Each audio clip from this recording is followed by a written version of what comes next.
Hello everyone, আবারও হাজির হয়ে গেলাম নতুন একটা ব্লগ নিয়ে। এটা কোনো ডেইলি ব্লগ না, বেসিক্যালি এটা হচ্ছে একটা উইকলি ব্লগ। সারা সপ্তাহের ছোট ছোট ক্লিপ মিলিয়ে হচ্ছে আজকের এই ব্লগটা। তাহলে চলো দেরি না করে আজকের ব্লগটা শুরু করা যাক। আজকের ব্লগের শুরুটা হলো মাটি খোঁড়া দিয়ে, মানে মাটি থেকে হলুদ বের করার মধ্য দিয়ে। অনেকদিন আগে বারান্দার টপের মধ্যে হলুদ গাছ লাগানো হয়েছিল, আর সেই গাছ থেকেই মূলত এতগুলো হলুদ হয়েছিল। সেদিন বিকেলবেলা আমার হেয়ার কাট করতে যাওয়ার কথা ছিল, তাই ভাবলাম হেয়ার কাট করতে যাওয়ার আগে কালী মন্দিরে গিয়ে মায়ের দর্শন করে আসি।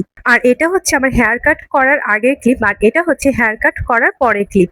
অনেক মাস ধরে চুল কাটা হয়নি, সেজন্য একটু ছোট করেই চুলগুলো কাটিয়েছিলাম। চুল কাটা হয়ে গেলে গিয়েছিলাম একটু পেট পূজা করাতে, তারপর বাসায় এসে রাতের খাবারের পর খেলাম এই রেড ভেলভেট কেক। আর সেদিন রাতের বেলায় আমার নতুন একটা ময়শ্চারাইজার আনবক্সিং করছিলাম, সেটার ক্লিপই এখানে অ্যাড করে দিয়েছিলাম।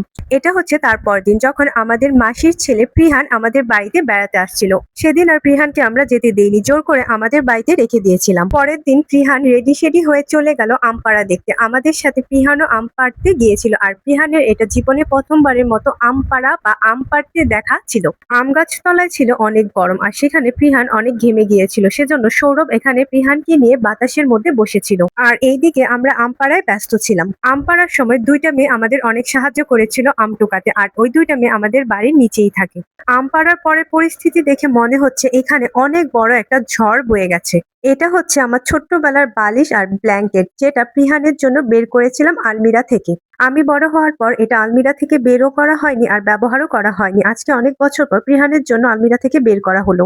সন্ধ্যার পর প্রিহান বায়না ধরেছে আমাদের বাড়ির পাশে যে বৈশাখী মেলা হচ্ছে সেখানে প্রিহান যাবে। তারপর রেডি শেডি হয়ে মুখ দিয়ে লালা ফেলতে ফেলতে আমাদের টাটা করে জীবনে প্রথমবারের মতো প্রিহান চলে গেল বৈশাখী মেলায়। প্রিহান মেলায় যাওয়ার পর আমরা একটু খাওয়া দাওয়া করছিলাম, আর ক্লিপ নেওয়ার কথা তো আমরা ভুলেই যাই খেতে খেতে। সেদিন রাতের বেলা আবার কালিকাস এসেছিল।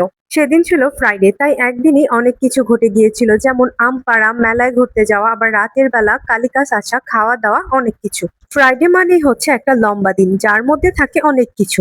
এটা হচ্ছে অক্ষয় তৃতীয়ার দিন। সেদিন ভাবলাম যে প্রিহানকে সুন্দর করে একটু রেডি করিয়ে দিই, গোপাল সাজিয়ে দিই। আর প্রিহান কিন্তু প্রতিদিন স্নান করে। প্রিহান এত ছোট বাচ্চা, তারপরেও সে প্রতিদিন স্নান করে। আর আমার পরিচিত এমন অনেক মানুষ আছে যারা বড় হয়েও প্রতিদিন স্নান করতে চায় না। প্রিহানকে রেডি করিয়ে অনেকক্ষণ ধরে ছবি আর ভিডিও করছিলাম, তাই প্রিহান অনেক বিরক্ত হয়ে গিয়েছিল। তারপর এই আমটা দিয়ে প্রিহানকে একটু শান্ত করিয়েছিলাম। এই আমটা হচ্ছে একদম সদ্য গাছ থেকে পড়া আম। কিছুক্ষণ আগে গাছ থেকে এই আমটা পড়েছিল। বিকেলবেলা আমরা আবার বৈশাখী মেলায় গিয়েছিলাম। এই বছর দেখলাম বৈশাখী মেলায় অনেক সুন্দর সুন্দর কালেকশন উঠেছে। মেলায় অনলাইনের ভাইরাল জিনিসপত্রও ছিল, তাছাড়া 30 টাকায় অনেক সুন্দর সুন্দর হেয়ার ব্যান্ডও ছিল। হনুমানজির আরতিও হচ্ছিল, সেখানে দাঁড়িয়ে একটু হনুমানজির আরতিও শুনে নিলাম। তারপর দেখলাম অনেক সুন্দর সুন্দর মাটির জিনিস, আর মাটির জিনিস হচ্ছে আমার উইকনেস। মাটির জিনিস দেখলে আমার কিনতে ইচ্ছা করে। তারপর হঠাৎ করেই চোখে পড়লো পেতনির মতো দেখতে এই 3টা পুতুল। মেলা ঘোরা শেষ হয়ে গেলে রাজলক্ষ্মী আর প্রিহানের মা নাগরদোলায় উঠেছিল।